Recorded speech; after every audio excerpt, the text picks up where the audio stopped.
नमस्कार, भारत की बात में आपका स्वागत है। मैं हूं रोहित सिंह सावल। भारत का हूं, भारत की बात करता हूं। राजस्थान, मध्य प्रदेश और छत्तीसगढ़ में मुख्यमंत्री कौन होगा, इस सवाल का जो जवाब आपको हम अब तक इशारों में दे रहे थे, जो बात हम आपको पिछले 3 दिन से बता रहे थे, उस पर मुहर लग रही है। कैसे, आज मैं आपको बताता हूं। उसके पीछे तीनों राज्यों के लिए बीजेपी की तरफ से जारी पर्यवेक्षकों की लिस्ट। बीजेपी ने पर्यवेक्षकों के तौर पर जिन नामों का ऐलान किया है, उन्हें देखते ही मुझे अचरज हुआ और मैंने उनके बारे में पता करना शुरू किया। बीजेपी ने मध्य प्रदेश के विधायकों की राय जानने के लिए पर्यवेक्षकों की जो टीम बनाई है, उसमें हरियाणा के मुख्यमंत्री मनोहर लाल खट्टर, बीजेपी ओबीसी मोर्चा के राष्ट्रीय अध्यक्ष के लक्ष्मण और पार्टी की राष्ट्रीय सचिव आशा लाकड़ा शामिल है। इस लिस्ट में मनोहर लाल खट्टर का नाम चौंकाने वाला है। आखिर मनोहर लाल खट्टर को मध्य प्रदेश भेजने का मतलब क्या है? इसी तरह राजस्थान के पर्यवेक्षकों में रक्षा मंत्री राजनाथ सिंह, बीजेपी के राष्ट्रीय महासचिव विनोद तावड़े और बीजेपी सांसद सरोज पांडे शामिल है। इसमें भी एक नाम चौंकाने वाला है, वो नाम है राजनाथ सिंह का। आखिर राजनाथ सिंह को राजस्थान भेजे जाने के मायने क्या है? तीसरा है छत्तीसगढ़। वहां के लिए पर्यवेक्षकों की जो टीम बनाई गई है, उसमें केंद्रीय मंत्री सर्वदानंद सोनोवाल, बीजेपी के राष्ट्रीय महासचिव दुष्यंत कुमार गौतम और अर्जुन मुंडा है। आदिवासी समुदाय से आने वाले अर्जुन मुंडा को पर्यवेक्षक बनाकर छत्तीसगढ़ भेजने के पीछे मकसद क्या है? ये बड़े अहम सवाल है। हमने जो ये 3 सवाल उठाए, सीएम कौन के सवाल का सस्पेंस इन्हीं तीनों सवालों में छिपा है। इसलिए हम इन तीनों की बारी बारी से डिकोड भी करेंगे, आपको हर पहलू समझाएंगे। और सबसे पहले मैं आपको ले जाना चाहता हूं मध्य प्रदेश। मध्य प्रदेश में पर्यवेक्षक के तौर पर मनोहर लाल खट्टर के नाम के अलावा 2 और नाम है, लेकिन चौंकाने वाला नाम मनोहर लाल खट्टर का ही है। वो क्यों? इसकी 3 वजह। आइए इन वजहों पर एक नजर डालते हैं। नंबर 1, समझिए, यह पहला मौका है जब किसी राज्य का मुख्यमंत्री तय करने के लिए किसी मुख्यमंत्री को पर्यवेक्षक बनाया गया हो। नंबर 2, यह पहली बार है जब बीजेपी संगठन की तरफ से मनोहर लाल खट्टर को किसी राज्य में पर्यवेक्षक बनाकर भेजा गया है। नंबर 3, मनोहर लाल खट्टर का बैकग्राउंड, वो संघ के मंझे हुए परिपक्व कार्यकर्ता रहे हैं। आज भी संघ में उनकी पैठ काफी ऊपर तक है, इस बात से इनकार नहीं किया जा सकता। संघ के दिग्गजों से आज भी उनकी सीधी बात होती है। बीजेपी में भेजे जाने से पहले खट्टर 14 साल तक संघ के प्रचारक रह चुके हैं। बीजेपी और संघ दोनों को अच्छी तरह समझते भी हैं। तो अब सवाल यह है कि बीजेपी ने मध्य प्रदेश में लीडरशिप को लेकर जो प्लान सोच रखा है, क्या उसे धरातल पर उतारने की सबसे बड़ी जिम्मेदारी खट्टर को दी गई है? यह सवाल मैं क्यों पूछ रहा हूं? मैं आपको पहले ही बता चुका हूं कि इस बार वहां सत्ता की कमान किसी नए चेहरे को दी जाएगी। बीजेपी आलाकमान इसके लिए मन लगभग पक्का कर चुका है। इसी मुद्दे पर आज बीजेपी के बड़े नेता से जब बातचीत हुई, इस चर्चा के दौरान उन्होंने कई बातें बताई। उनसे यह पूरी तरह क्लियर हो गया कि नागपुर से लेकर भोपाल तक संघ के कई बड़े लोग शिवराज सिंह चौहान के साथ खड़े हैं, यानी वो नहीं चाहते कि मध्य प्रदेश में सीएम का चेहरा बदला जाए। शिवराज के समर्थन में खड़े नेताओं में से तो कई ऐसे हैं जो संघ की नीतियां तक तय करते हैं। हालांकि इनमें भी 2 ध्रुव हैं, लेकिन यह भी संयोग है कि दोनों ही ध्रुव शिवराज सिंह चौहान को पसंद करते हैं। और शिवराज को पसंद करने की वजह भी है, वो सौम्य है, शांत है और अभी तक जबकि उनकी मुख्यमंत्री की कुर्सी खतरे में है, उसके बावजूद भी वो संगठन की लाइन से बाहर एक कदम नहीं गए। फिर भी उनकी तरफ से ऐसा एक भी बयान नहीं आया जिससे यह आभास हो कि उनके मन में किसी तरह का मलाल है। संघ को पार्टी और संगठन के प्रति उनकी यह वफादारी भी पसंद है। संघ इसका इशारा भी कर चुका है। इसके लिए संघ का खास तरीका होता है। देखिए, संघ में एक व्यक्ति की नियुक्ति होती है जो संघ और भारतीय जनता पार्टी के बीच में कड़ी संवाद कायम करने के जिनके पर जिम्मेदारी होती है, वो सरकार सह सरकारवाह के स्तर पर होती है। किसी भी मुद्दे पर, राष्ट्रीय मुद्दों पर या राजनीतिक प्रश्नों पर कोई बहुत ज्यादा अंतर नहीं होता है, लेकिन जहां अंतर होता है वहां इन दोनों के बीच में समन्वय करके वो इन मामलों को सुलझा लेते हैं। देखिए, संघ ने बीजेपी तक अपना मैसेज भेजने के लिए इस बार कौन सा तरीका अपनाया, कहना मुश्किल है, लेकिन इतना क्लियर है कि यह मैसेज पहुंच चुका है। यही वजह है कि बीजेपी संघ को नाराज कर मुख्यमंत्री बदलने का रिस्क नहीं ले सकती। इसलिए मनोहर लाल खट्टर जैसे नेता, जिनकी संघ में अच्छी बैठ है, उन्हें मध्य प्रदेश का पर्यवेक्षक बना दिया गया है, ताकि मनोहर लाल खट्टर पार्टी आलाकमान की सोच संघ के आगे भी ठीक से रखे। देखिए, दरअसल मध्य प्रदेश में संघ का अच्छा खासा काम है। संघ के कई जो बड़े प्रचारक हैं, उनका केंद्र भी भोपाल में है, मध्य प्रदेश में। ऐसे में उनसे भी संवाद हो सके, यह भी मुमकिन है। संघ के बड़े नेताओं को वो कन्विंस कर सके, यह भी एक बड़ी वजह हो सकती है। और शिवराज सिंह चौहान तक भी टॉप लीडरशिप की बात अच्छे से पहुंचा दे मनोहर लाल खट्टर, यह वजह हो सकती है। मतलब शिवराज और मुख्यमंत्री की कुर्सी के बीच सिर्फ एक फैसले की दूरी है। अगर संघ के नेता मान गए, यानी बीजेपी के फैसले को संघ से हरी झंडी मिल गई, तो पार्टी वहां के लिए मुख्यमंत्री का ऐलान करने में ज्यादा वक्त नहीं लेगी। विधायक दल की बैठक होते ही मध्य प्रदेश को नया मुख्यमंत्री मिल सकता है, लेकिन यह भी सच है कि इसमें संघ का दखल रह सकता है। वैसे भी संघ के फैसले बीजेपी की तरफ से की जाने वाली नियुक्तियों पर असर डालते रहे हैं, और वो वक्त पड़ने पर बीजेपी को सलाह भी देते हैं। संघ कभी भी भारतीय जनता पार्टी के राजनीतिक सवालों को सुलझाने के लिए आगे नहीं आती है। भारतीय जनता पार्टी को संघ जो है वह निश्चित तौर पर अपनी सलाह देती है। देखिए, जब मैं मनोहर लाल खट्टर को हरियाणा का पर्यवेक्षक बनाने की वजह समझने की कोशिश कर रहा था, तब मुझे एक और बात पता चली। बड़ी दिलचस्प है ये बात। मनोहर लाल खट्टर और शिवराज सिंह चौहान दोनों ही संघ के कार्यकर्ता स्वयंसेवक हुआ करते थे। इन दोनों के बीच पहले भी रिश्ते बहुत अच्छे थे और आज भी अच्छे हैं। प्रधानमंत्री नरेंद्र मोदी और मनोहर लाल खट्टर के संबंध भी बहुत अच्छे हैं। जब पीएम मोदी और खट्टर संघ के कार्यकर्ता थे, तब दोनों लंबे अरसे तक एक साथ रह चुके हैं, काम भी कर चुके हैं। बीजेपी की टॉप लीडरशिप ने संघ को कन्विंस करने का जिम्मा अगर मनोहर लाल खट्टर को सौंपा है, तो उसके पीछे भी यह बड़ी वजह हो सकती है। बीजेपी को भरोसा होगा कि शिवराज को रिप्लेस करने के प्लान में खट्टर अपनी पूरी भूमिका अच्छे से निभाएंगे। जगह हालांकि यह भी अजब संयोग है कि मनोहर लाल खट्टर आज जिस हरियाणा के मुख्यमंत्री हैं, वहां बीजेपी की जड़ शिवराज ने ही मजबूत की थी। एक इंटरव्यू में शिवराज सिंह चौहान ने खुद ये बात मुझे बताई। हरियाणा में एक फैसला किया था, अकेले लड़ने का फैसला किया था। कई लोगों ने कहा था कि आत्मघाती है, सीट नहीं आएगी। मैंने कहा था कि सभी सीटों पर लड़ेंगे तो एक बेस खड़ा होगा और भविष्य में भारतीय जनता पार्टी फिर अपने दम पर चुनाव जीतेगी और सरकार बनाएगी। तो उस समय वो सुविचारित फैसला था। हम उस समय सीट नहीं जीते, लेकिन सारी सीट हम लड़े और अंततः भारतीय जनता पार्टी हरियाणा में अकेले सत्ता में आई। लेकिन वक्त बदल चुका है।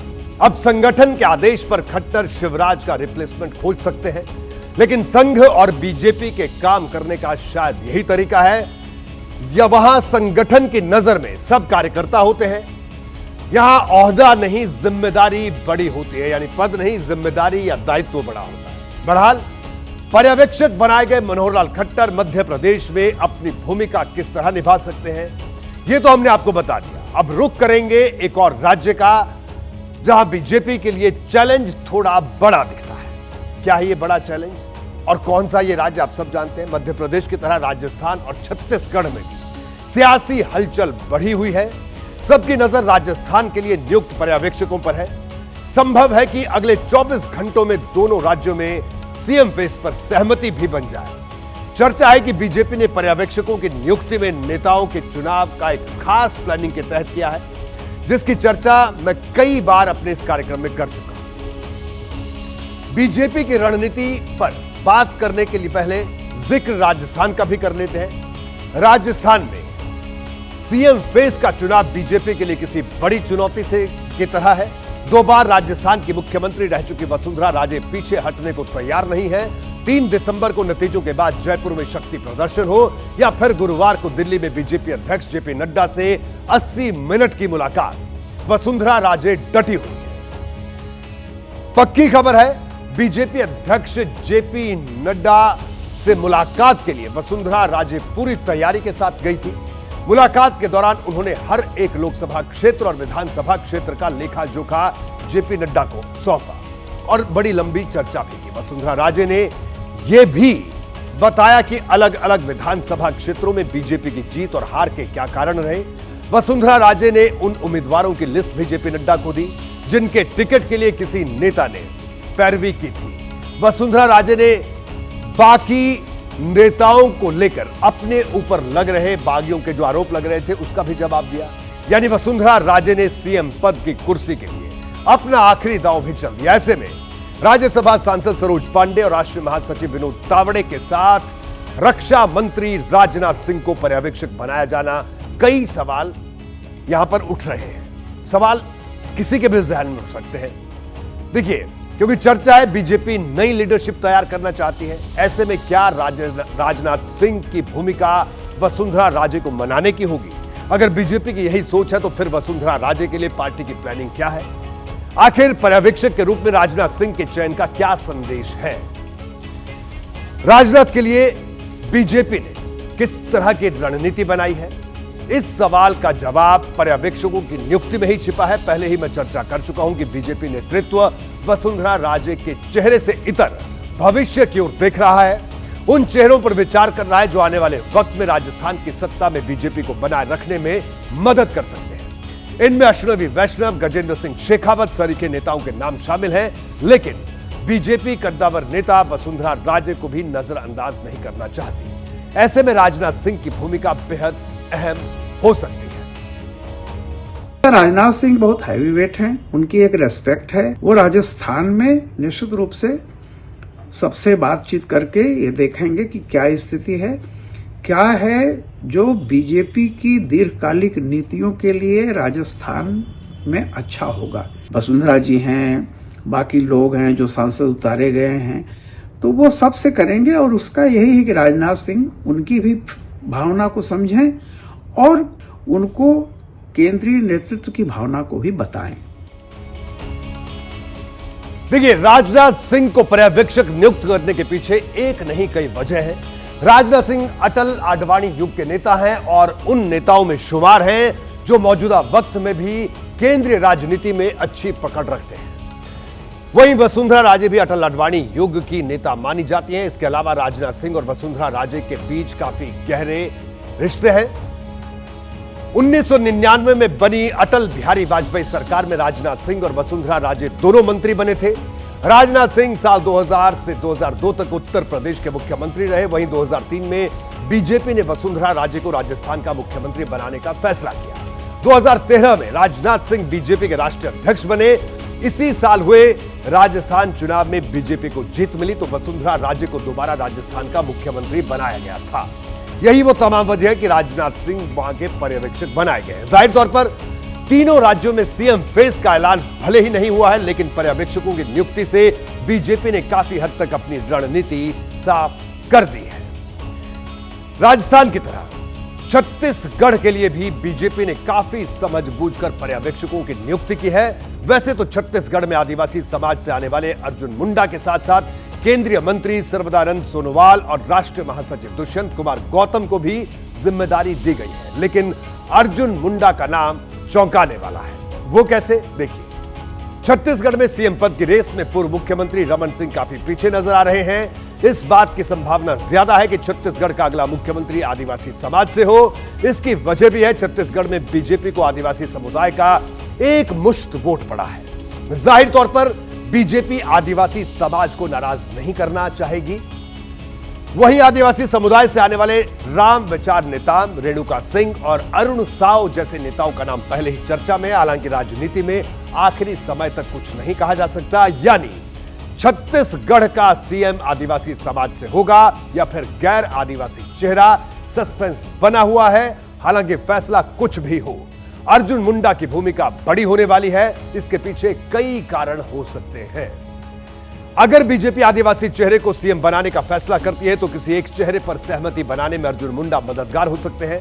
वहीं अगर बीजेपी गैर आदिवासी चेहरे को सीएम बनाती है तो ऐसी स्थिति में आदिवासी समाज से आने वाले अर्जुन मुंडा हालात को संभाल सकते हैं, आदिवासी नेताओं को समझा सकते हैं। इसके अलावा अर्जुन मुंडा के जरिए छत्तीसगढ़ से निकलने वाला जो संदेश है उसका फायदा 2024 के आखिर में होने वाले झारखंड चुनाव में बीजेपी उठा सकती है। तो ये तमाम वो वजह है जिनका जिक्र मैं लगातार कर रहा हूं।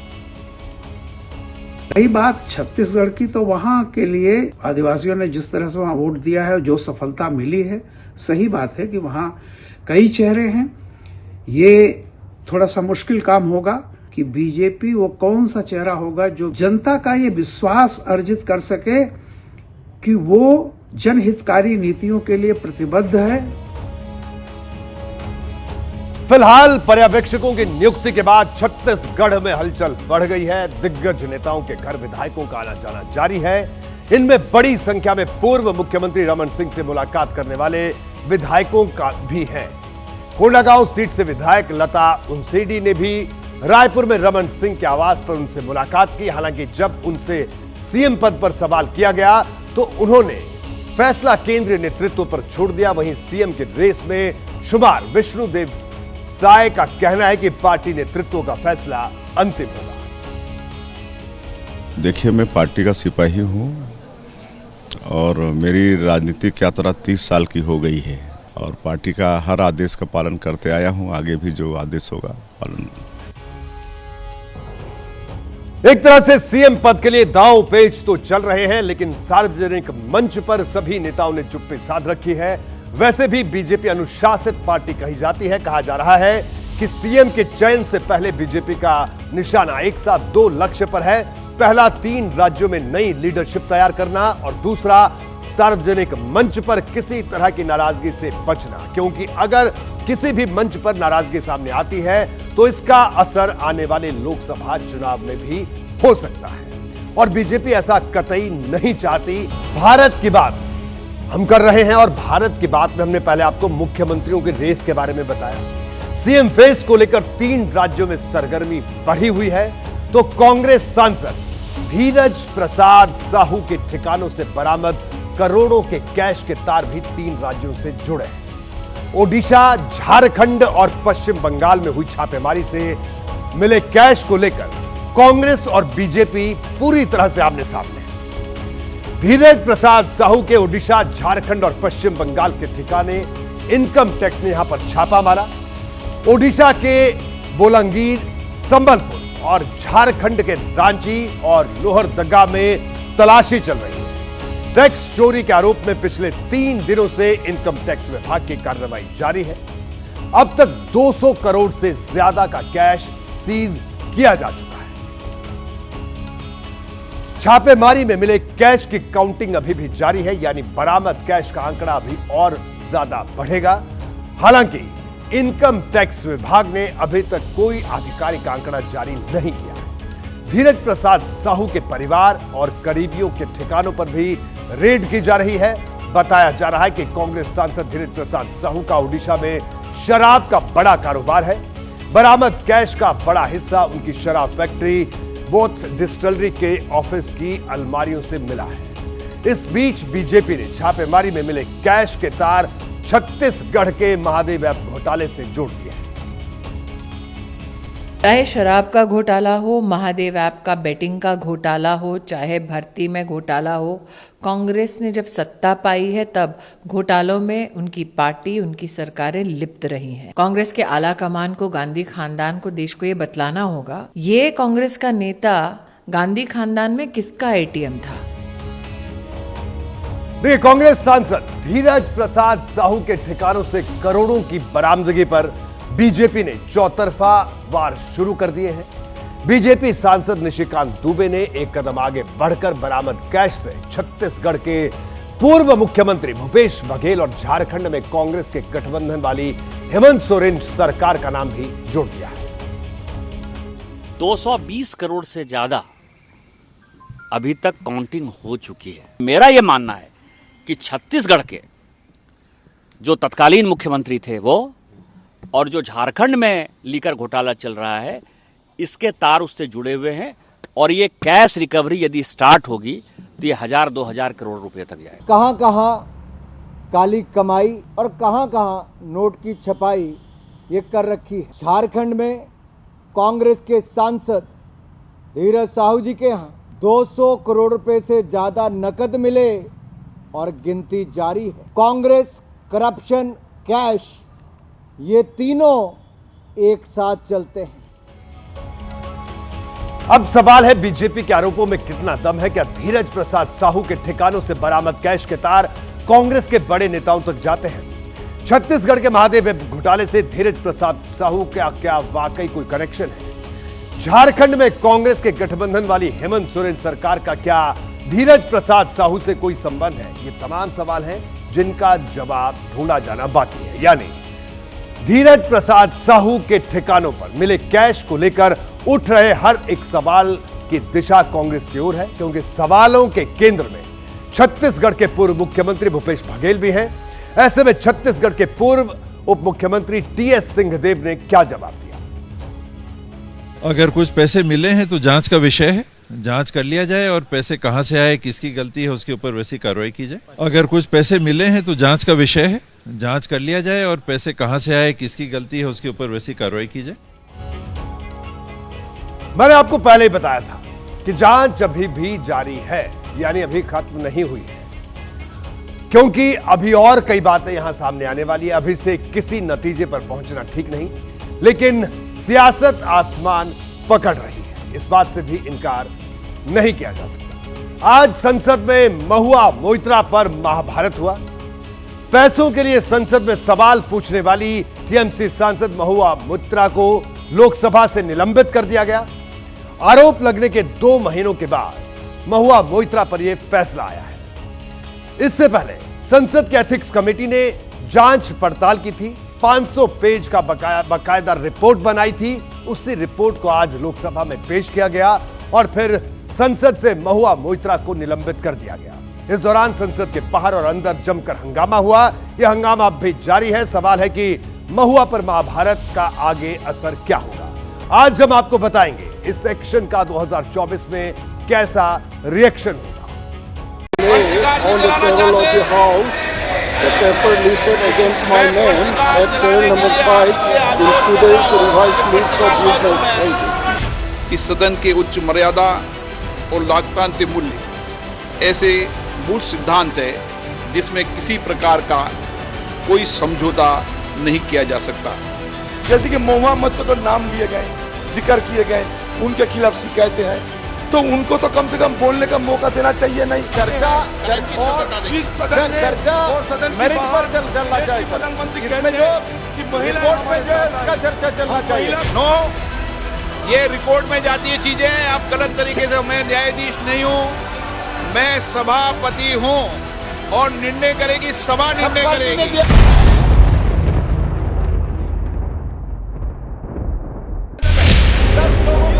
महुआ मोइत्रा पर महाभारत का ये संसदीय संस्करण है, जिसमें प्रचंड शाब्दिक प्रहार है, उसी अंदाज में पलटवार। जिस सदन में महिला को मंडित किया जाता है,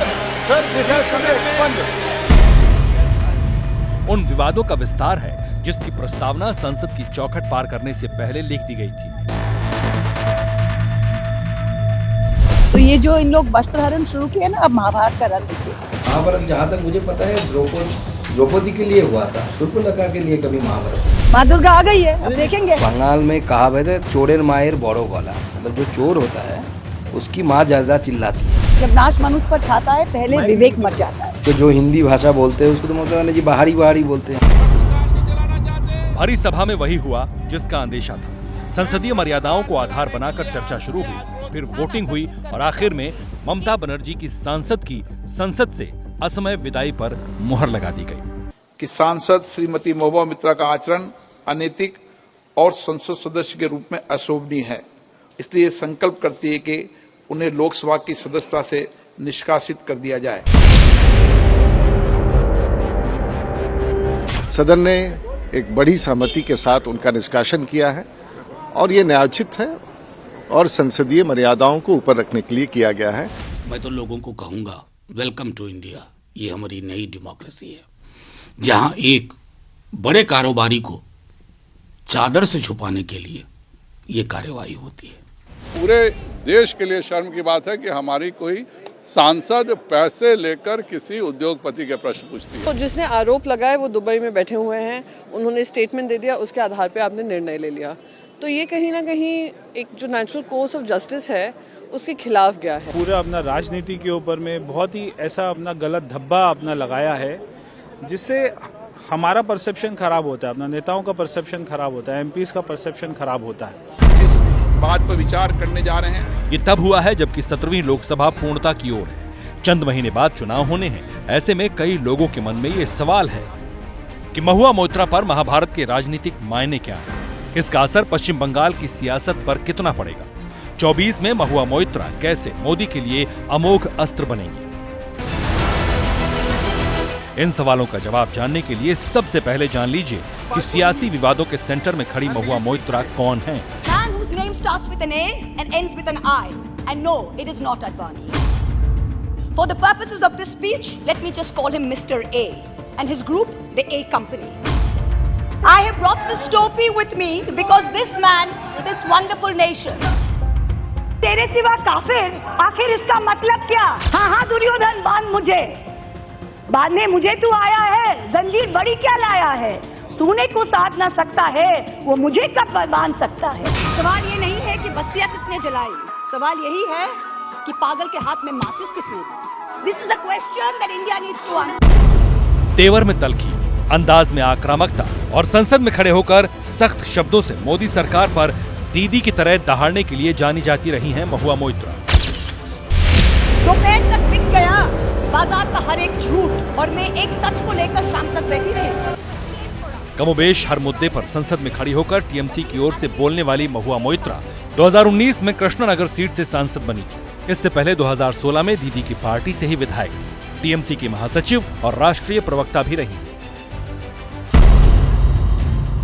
विदेश में बैंकर की नौकरी छोड़कर लौटी महुआ ने सियासत शुरू की थी राहुल गांधी की उंगली पकड़कर, मगर उसे आगे बढ़ाया दीदी का पल्लू थामकर। अपनी ठसक की वजह से देखते ही देखते महुआ की पहचान एक तेज तर्रार नेता के तौर पर होने लगी।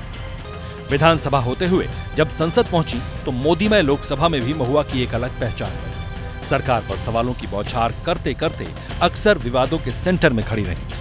Your lingo, I say to you, and this is not unparliamentary. Don't take panga. Don't take panga. It's not Modi ji, then who? Where the Honorable Prime Minister tells the governor, "Chup raho." Well, we as elected MPs in this house are routinely told, "Chup raho." कई दफा शाब्दिक मर्यादाओं को लांघने वाली महुआ मोइत्रा अचानक ही अक्टूबर में एक ऐसे विवाद के चक्रव्यूह में फंसी जो उनकी सियासत के लिए फांस बन गई।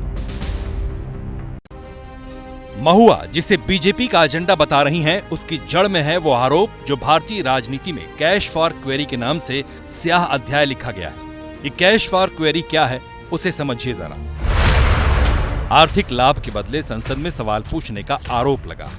कारोबारी दर्शन हीरानंदानी को संसदीय लॉगिन आईडी और पासवर्ड दिया ताकि लोकसभा की वेबसाइट पर महुआ की ओर से हीरानंदानी सवाल पोस्ट कर सकें, क्योंकि हर एक सांसद को सवाल पूछने की इजाजत होती है। कारोबारी प्रतिद्वंदिता की वजह से अडानी समूह को लेकर 50 से ज्यादा सवाल पूछे और सरकार पर अटैक किया। कैश फॉर क्वेरी के जिस विवाद में महुआ मोइत्रा की सांसदी गई, उसमें सिर्फ 2 किरदार नहीं है, इसमें 5 किरदार हैं। एक है महुआ मोइत्रा, दूसरे हैं दर्शन हीरानंदानी, तीसरे हैं निशिकांत दुबे, चौथे हैं जय अनंत देहद्राई और पांचवा है एक डॉग।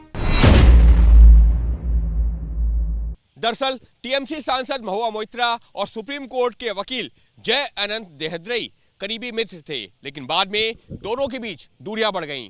दूरियां इतनी बढ़ी कि महुआ मोइत्रा और जय अनंत के बीच उनके पालतू कुत्ते हेनरी को लेकर, उसकी कस्टडी को लेकर विवाद बढ़ता चला गया। पहले ये मामला पुलिस तक पहुंचा और उसके बाद में ये मामला पुलिस से होता हुआ कोर्ट तक पहुंच गया। महुआ मोइत्रा और जय अनंत के बीच जो नितांत निजी विवाद था, उसमें सियासी मोड़ तब आया 14 अक्टूबर 2023 को जय अनंत ने बीजेपी सांसद निशिकांत दुबे को चिट्ठी लिखकर महुआ मोइत्रा पर कैश फॉर क्वेरी का आरोप लगाया। जय अनंत ने सीबीआई में भी महुआ के कैश फॉर क्वेरी को लेकर शिकायत की। उसी दिन जय अनंत ने लोकसभा स्पीकर से भी महुआ की इस मामले में शिकायत की। लेकिन ये अगले दिन मीडिया में तब आया जब 15 अक्टूबर को निशिकांत दुबे ने लोकसभा अध्यक्ष ओम बिरला को पत्र लिखा और उसमें महुआ मोइत्रा के खिलाफ जांच समिति बनाने और उन्हें तत्काल सदन से निलंबित करने की मांग की। 26 नवंबर को जय अनंत देहदराई और निशिकांत दुबे लोकसभा की एथिक्स कमेटी के सामने पेश हुए, जबकि महुआ मोइत्रा 2 नवंबर को संसद की एथिक्स कमेटी के सामने पेश हुई। इस पेशी से जब महुआ मोइत्रा बाहर निकली तो वो उखड़ी हुई थी। एथिक्स कमेटी पर अपमान का इल्जाम लगाया।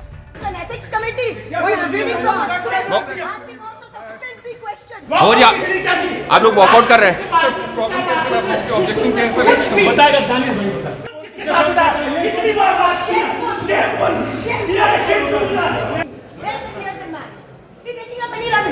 Tears in your eyes. You see my eyes are the tears in it. Then what are you talking about? Tears in my eyes. Asking all sorts of filthy questions. सवालों और विवादों के बीच ethics committee ने report बनाई, जिसमें पैसे लेकर सवाल पूछने के मामले में महुआ मोइत्रा के खिलाफ पूरा ब्यौरा लिखा हुआ था। 500 पेज की इस रिपोर्ट में महुआ को लेकर आपत्तिजनक, गैर कानूनी और घृणित अपराध सरीखे शब्द लिखकर उन्हें संसद से निष्कासित करने की सिफारिश की गई थी। यही रिपोर्ट संसद में पेश हुई, हंगामा हुआ, बहस हुई। हालांकि संसद के अंदर महुआ सफाई नहीं दे सकी। ठीक उसी तरह जिस तरह 2005 में 10 सांसदों को पैसे के बदले सवाल पूछने के मामले में संसद में सफाई का मौका नहीं मिला था। एक बार फिर 16 बरस बाद संसदीय राजनीति में वो अध्याय लिख दिया गया जिसकी खलनायिका महुआ मोइत्रा है। 2005 में कैश फॉर वोट का मामला उठा था। तब केंद्र में कांग्रेस की सरकार थी और टीएमसी उस सरकार का हिस्सा थी। तब 24 दिसंबर को प्रणब मुखर्जी ने लोकसभा में 10 सांसदों के निष्कासन का प्रस्ताव रखा था, जबकि राज्यसभा में खुद मनमोहन सिंह ने एक सांसद के खिलाफ प्रस्ताव रखा था। उसी दिन भी वोटिंग हुई और सभी 11 सांसदों को निलंबित कर दिया गया था। तब भी आरोपी सांसदों को संसद में सफाई का मौका नहीं दिया गया था। इस बार भी यही हुआ और इसी को विपक्षी सांसद मुद्दा बना रहे हैं। लेकिन सवाल है कि जो महुआ पर महाभारत हुआ है, इसके मायने क्या है? এখানে আমি একটা স্পষ্ট মেসেজ দিতে চাই, কে কার পক্ষে বিপক্ষে দেখার আমার দরকার নেই। আমি সাজিয়ে গুজিয়ে কিছু লোক পাঠিয়ে ইউটিউবে অথবা ডিজিটালে অথবা পেপারকে দিয়ে দিলাম, এই রাজনীতি একদিন চলতে পারে, চিরদিন নয়। I strongly condemned it. Party is totally behind the Mahua and our party will fight along with Indian Alliance together. जिसे कभी डांटती हैं दीदी, जिसे कभी दुलारती हैं दीदी, जिसके लिए सबसे लड़ती हैं दीदी, जिस दीदी के लिए पश्चिम बंगाल सियासी दुर्ग है, जिसे पार करने के लिए बीजेपी बेहिसाब मशक्कत कर रही है, उस बीजेपी के लिए या कहिए प्रधानमंत्री मोदी के लिए महुआ मोइत्रा वो हथियार बन सकती हैं जिससे ममता बनर्जी के किले पर प्रहार किया जा सकता है। 2024 में यह होगा कि इसका लाभ किस तरह से होता है। सच्चाई जो भी है, जो निकल के आएगी, वो अलग की बात है, लेकिन परसेप्शन में कौन जीतता है, तो ये परसेप्शन की लड़ाई है। और मुझे लग रहा है कि बीजेपी और टीएमसी दोनों इस बात को बखूबी जानते हैं कि परसेप्शन की ये लड़ाई होगी। परसेप्शन में कौन जीतता है, ये वक्त बताएगा। महुआ मोइत्रा के प्रमाणित भ्रष्टाचार को आकार देती बीजेपी अब की बार 400 पार वाले लक्ष्य को पाने का प्रयास करेगी। महुआ के अवैध गिफ्ट की गूंज 24 के चुनाव तक इसलिए भी सुनाई पड़ेगी क्योंकि पश्चिम बंगाल में लोकसभा की 42 सीटें हैं। बंगाल की सत्ता पर काबिज ममता बनर्जी बीजेपी की सबसे बड़ी सियासी शत्रु हैं। 2024 में बनने वाले मोदी विरोधी राष्ट्रीय स्तर के गठबंधन का हिस्सा है और जब भी जहां भी मौका मिलता है मोदी पर प्रहार करती है। Party fully supporting Mahua's case. She is elected by the people and she belongs to women and young generation and for all the community, caste, creed and everything. I am telling you that Mahua is a victim of the circumstances. This matter open our eyes again against the vindictive politics of BJP. राजनीति का रट्टा मारने वाले अच्छी तरह जानते हैं कि ममता बनर्जी की इस आक्रामकता और चुनौती को चित करने के लिए बीजेपी महुआ के भ्रष्टाचार से वार करने की कोशिश करेगी, क्योंकि बीजेपी को अगर 400 सीटों के पार जाना है तो दीदी के गढ़ में विस्तार करना जरूरी है। पश्चिम बंगाल में लोकसभा की 42 सीटें हैं। 2014 में बीजेपी को इनमें से सिर्फ 2 सीटें मिली थी, जबकि 2019 में बीजेपी ने 18 सीटें हासिल की थी। लेकिन 2021 में विधानसभा चुनाव हुआ तो पहले जुबानी जंग जबरदस्त हुई। बीजेपी के पक्ष में जन समर्थन देखकर दीदी और उनके गुंडों में बौखलाहट हो रही है। अरे मोदी आज है कल चला जाएगा, लेकिन आप लोग तो देश की रक्षा करने के लिए रहेगा। देश को बेच रहा है। तब कई पॉलिटिकल पंडितों ने बीजेपी के बढ़त की भविष्यवाणी की थी, मगर जब चुनाव के नतीजे आए तो ममता बनर्जी की पार्टी अजेय से दिखी थी। 2021 के विधानसभा चुनाव में टीएमसी को 294 में से 215 सीटें मिली, जबकि बीजेपी 77 पर सिमट गई। हालांकि ये बीजेपी का पश्चिम बंगाल में आजादी के बाद का सर्वश्रेष्ठ प्रदर्शन था, लेकिन बीजेपी जानती है कि अगर 400 पार जाना है तो पश्चिम बंगाल को अपने हिसाब से साधना होगा। ऐसे में दुबई में लॉगिन की लपटें 24 के चुनाव तक जा सकती हैं। बीजेपी पिछली बार 18 सीटें लाई थी और इस बार वो बात दूसरी की 18 में से 2 तो सीटें बाद में ममता बनर्जी के कब्जे में आ गई थी। लेकिन बीजेपी जिस रफ्तार में है और अंदर कार्यकर्ताओं के बीच में जो काम किया जा रहा है, उसमें कोई ऐसा असंभव बात नहीं है कि वो वहाँ पर लड़ाई आगे ले जाए।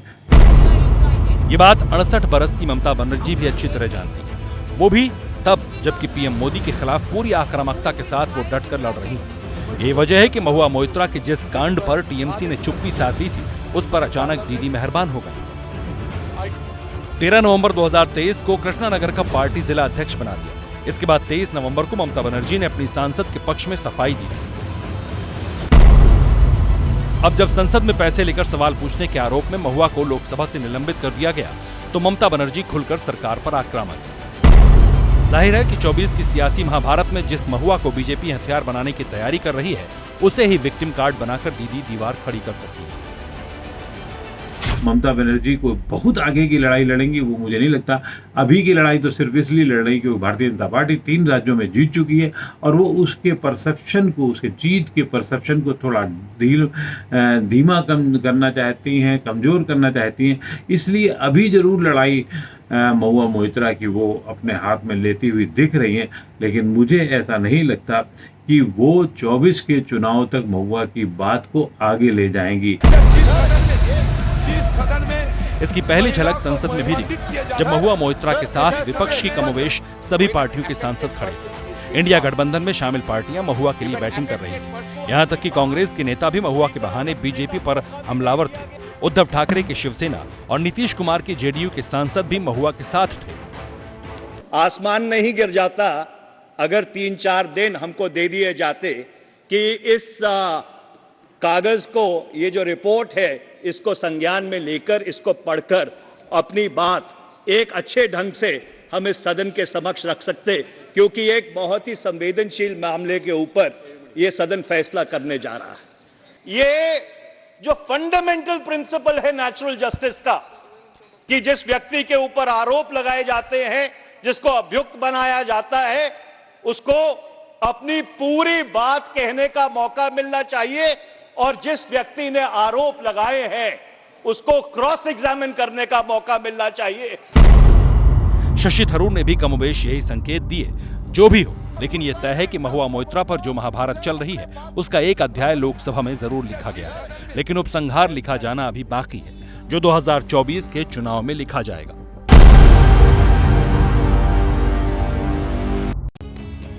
तो आपने देखा महुआ मोइत्रा को लेकर किस तरह से महाभारत छिड़ा हुआ है। संसद के अंदर हंगामा हुआ, संसद के बाहर बयानबाजी हो रही है। आने वाले दिनों में वार पलटवार का दौर और ज्यादा बढ़ेगा। बहरहाल भारत की बात में आज इतना ही। आगे देखिए पब्लिक इंटरेस्ट जगविंदर पटियाल के साथ और मुझे दीजिए इजाजत। नमस्कार।